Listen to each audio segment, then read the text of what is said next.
Selamat datang kembali di channel Anime Zone. Pada video kali ini kita akan membahas tentang bagaimana cara bajak laut Rocks bisa merekrut orang-orang kuat yang dikatakan Shirohige sebagai orang-orang yang egois dan tak bisa menjadi bawahan seseorang. Teori ini berdasarkan apa yang diucapkan oleh Shirohige pada episode terbaru anime One Piece, juga beberapa hal yang dikatakan oleh Sengoku tentang bajak laut ini di chapter 957. Rocks sendiri adalah bajak laut legendaris yang dikatakan sebagai orang paling berbahaya di dunia, sehingga keberadaannya sendiri dihapuskan oleh angkatan laut dan pemerintah dunia. Kekuatannya sangat mengerikan, sehingga hal itu harus dilakukan oleh pemerintah dunia. Namun perlu diingat bahwa pembahasan kali ini berisi teori dan opini pribadi berdasarkan beberapa faktor dan informasi yang sudah dikumpulkan. Namun seperti biasa, sebelum masuk pembahasan, silahkan klik tombol subscribe dan aktifkan notifikasinya agar kalian tidak ketinggalan informasi dan teori menarik lainnya seputar anime dari channel Anime Zone. Kalau sudah, terima kasih.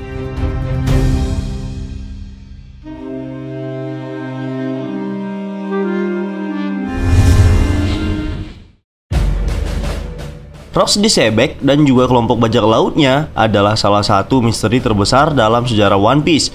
Anggota bajak laut Rocks berisikan orang-orang yang kuat dan sudah pasti memiliki nama besar saat ini, seperti misalnya Edward Newgate, Kaido, Big Mom, Shiki, Silver Axe, Kapten John, dan Wang Ze. Kapten mereka pun Rocks disebek adalah seseorang yang dikenal kejam dan tanpa ampun. Bagi Rocks sendiri, mampu mengumpulkan para kru hebat dan kuat tersebut menjadi sebuah prestasi tersendiri dalam perbajak lautan. Hal ini sudah jelas menunjukkan bagaimana kemampuan serta kekuatannya sebagai sebuah karakter yang bisa mengumpulkan orang-orang mengerikan tersebut. Namun yang jelas, masih belum diketahui apa sebenarnya motivasi atau tujuan mereka bisa bergabung ke dalam kelompok Rocks yang mungkin gila ini. Sebagian dari kita mungkin akan bertanya-tanya bagaimana kemudian para karakter kuat ini bisa bergabung dengan Rocks. Nah, ada beberapa hal yang menurut kami memiliki dasar yang kuat untuk alasan tersebut. Yang pertama adalah ketika Sengoku menyebutkan dalam chapter 957, di mana kelompok bajak laut Rocks terbentuk bukan karena sebuah pertemanan, rekan, ataupun sebuah keluarga. Justru mereka bergabung ke dalam kelompok ini karena ditawarkan suatu keuntungan yang besar. Salah satu alasan terbesarnya adalah hal tersebut. Mungkin itulah mengapa orang-orang seperti Kaido, Big Mom, Whitebird bisa bergabung dalam kelompok tersebut. Lalu yang jadi pertanyaannya adalah keuntungan besar apa yang dimaksud di sini? Setelah memikirkan lebih lanjut, ada beberapa kemungkinan yang bisa terjadi dalam hal ini. Yang pertama adalah sesuatu yang luar biasa. Mungkin sulit bagi kita untuk menjelaskan apa yang dimaksud dengan sesuatu yang luar biasa tersebut. Namun, bisa kita simpulkan secara garis besar bahwa hal yang dimaksud itu adalah misalnya kekuasaan, kejayaan, harta, atau hal lain yang sejenisnya. Itu sudah jelas karena tujuan terbesar dibentuknya bajak laut ini adalah karena ambisi utama sang kapten sendiri adalah untuk menguasai dunia dan menjadi pemimpin atau raja yang bahkan melebihi daripada raja bajak laut itu sendiri. Bisa kita katakan ambisi Rocks sendiri adalah bisa menjadi raja dari segala raja. Mereka adalah suatu kelompok yang sempat menguasai dunia dan sempat berjaya di masanya, serta dikenal sebagai kelompok yang kejam. Apalagi Rocks sendiri sangat ditakuti oleh banyak bajak laut maupun angkatan laut itu sendiri. Nah, berdasarkan karisma yang dimiliki oleh kapten mereka itulah bisa jadi yang kemudian menjadi alasan mengapa para monster ini bergabung. Karena mereka sendiri juga memiliki ambisi masing-masing dan mungkin untuk mewujudkannya mereka harus berada di pihak yang sangat kuat dan kokoh, di mana hal itulah yang ditawarkan oleh Rocks kepada mereka. Lagi pula sosok seperti Kaido, Whitebird, dan Big Mom membutuhkan harta atau kekayaan untuk membangun suatu wilayah kekuasaan yang besar. Nah, dibandingkan harus melawan Rocks yang pada saat itu sudah berjaya dan sudah memiliki nama besar, mereka lebih memilih untuk berada di sisinya dan mengambil sebagian keuntungan yang ditawarkan oleh Rocks. Lalu yang kedua adalah adanya penawaran dari sebek itu sendiri dari segi ilmu pengetahuan yang mungkin akan dibagikan kepada krunya asal mereka mau bergabung dengan kelompoknya. Kita tahu bahwa dari cerita Sengoku sendiri tampaknya Rocks disebek adalah seorang bajak laut senior atau lebih tua dibandingkan para anggota yang akan direkrutnya. Dia adalah sosok panutan bagi seorang Edward Newgate, Big Mom, apalagi Kaido itu sendiri. Jadi banyak pengalaman yang bisa dibagikan kepada para anak muda ini di masa lalu, termasuk adalah cara bertempur, strategi peperangan, dan rahasia dari pengetahuan. Ya, mungkin Sebek adalah orang yang sering disebutkan sebagai sosok yang mengerikan, bajak laut yang luar biasa. Namun, mungkin yang membuatnya lebih ditakuti selain kekuatannya adalah pengetahuan yang ia miliki tentang sesuatu yang bisa berdampak pada dunia ini. Ya, salah satunya adalah dia mengetahui rahasia kebenaran dari dunia One Piece, sesuatu yang dianggap tabu dan tak banyak diketahui oleh orang lain. Kabarnya, Sebek memiliki berbagai informasi yang sangat-sangat dilarang oleh pemerintah dunia, di mana pemerintah dunia selalu menyembunyikannya dari masyarakat umum. Dan hal yang dimaksud kemungkinan terbesar adalah sejarah poneglyph atau isi dari poneglyph itu sendiri. Rocks mungkin sudah mengetahui apa pesan yang dituliskan di batu-batu poneglyph tersebut. Sedikit banyaknya, hal itulah yang membuat dia mengetahui tentang apa rahasia besar dunia yang selama ini ditutup-tutupi oleh pemerintah dunia. Sekarang akan jadi masuk akal dengan ambisinya yang jelas ingin menjadi penguasa di dunia. Jika ia ingin menguasai dunia hanya dengan kekuatan tempurnya saja, maka menurut kami hal itu akan mustahil, karena pihak angkatan laut atau pemerintah dunia juga memiliki kekuatan tempur yang luar biasa bahkan pada masa lalu sekalipun. Sebek harus menggabungkan kekuatan yang ia miliki dengan pengetahuan yang ia dapatkan dari informasi dunia. Dengan begitu, akan jadi masuk akal jika ia berani dan percaya diri mampu menguasai dunia dengan adanya dua hal yang mendasari tekadnya tersebut.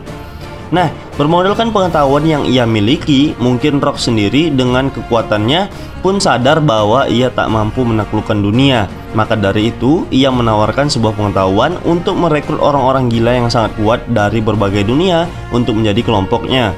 Dengan begitu, rencananya akan sedikit berjalan lancar. Tentu saja, bagi para anggotanya, bergabung sebagai kru dari bajak laut Rocks bisa menjadi alasan utama bagi Kaido, Shiki, dan Big Mom demi mengetahui rahasia tentang dunia yang tersimpan di batu-batu poneglyph tersebut, terutama tentang pentingnya informasi yang ada dalam benda-benda itu. Kemudian, berbicara mengenai Rocks, tentu saja tidak lepas dari peristiwa yang sangat bersejarah yang terjadi sekitar 38 atau 48 tahun yang lalu, yaitu insiden God Valley. Ya, berdasarkan perkataan Sengoku, ia menyebutkan bahwa Rock sengaja datang ke pulau tersebut untuk sekedar menghancurkan para kaum naga langit atau Tenryubito yang berkumpul atau berada di pulau tersebut. Dan pasca kejadian tersebut, sejarah dan pulau God Valley sendiri pun kemudian dihapuskan. Namun ada kemungkinan memang bahwa sebenarnya God Valley sudah lama disembunyikan bahkan sebelum ada insiden bersejarah tersebut. Nah, pulau God Valley baru kemudian dihancurkan setelah insiden itu. Lalu mengapa mereka melakukan hal ini? Apakah hanya untuk menghilangkan jejak dari Rocks di Sebek? Menurut kami, hal itu tidak sekedar hanya untuk menghilangkan sisa perjuangan dari Rocks di Sebek, melainkan ada sesuatu yang menarik.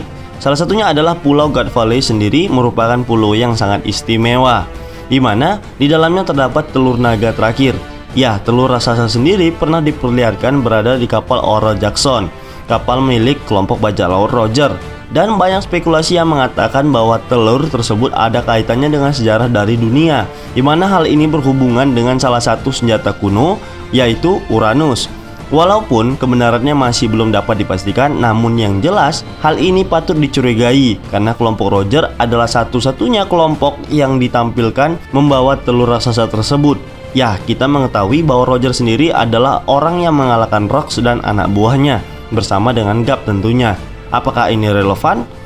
Bisa iya, bisa juga tidak. Namun yang lebih menarik adalah isu lain mengenai Pulau God Valley itu sendiri, di mana ada beberapa spekulasi yang mengatakan bahwa kabarnya di pulau tersebut terdapat pohon buah iblis pertama atau pohon yang menghasilkan buah iblis. Dan jika kita kembali ke topik awal, bisa jadi salah satu hal yang ditawarkan oleh Rocks kepada anak buahnya adalah buah iblis di sebuah pohon di Pulau God Valley tersebut. Mereka bisa mengambilnya sesuka hati mereka. Ya, hal ini juga mengingat bahwa mereka hanyalah bajak laut muda biasa yang memiliki potensi luar biasa. Dan penawaran dari Sebek tentang hal itu membuat mereka tertarik dan akhirnya mau bergabung. Lalu hal lain yang mungkin masuk akal tentang bagaimana cara Sebek merekrut anak buahnya adalah dengan cara mengalahkan mereka satu persatu. Namun seperti yang kami sebutkan di awal, bahwa pembahasan ini berdasarkan apa yang dikatakan oleh Sengoku tentang sesuatu yang dimaksud adalah sebuah keuntungan besar. Maka dari itu kami tidak akan membahas lebih lanjut tentang cara perekrutan Sebek dengan cara bertarung.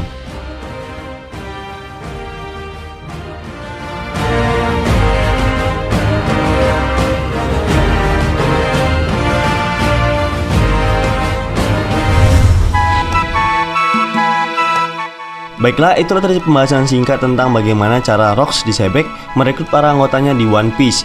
Tak bosan-bosan kami ingatkan bahwa pembahasan ini berisi teori dan spekulasi pribadi berdasarkan beberapa faktor dan informasi yang sudah dikumpulkan. Jika menurut kalian pendapat kami ini masih keliru, kita bisa berdiskusi di kolom komentar di bawah ini, tentunya dengan sopan dan santai. Jika kalian suka video ini, silahkan like, share, dan subscribe. Satu subscribe dari kalian akan sangat membantu perkembangan channel kita ini.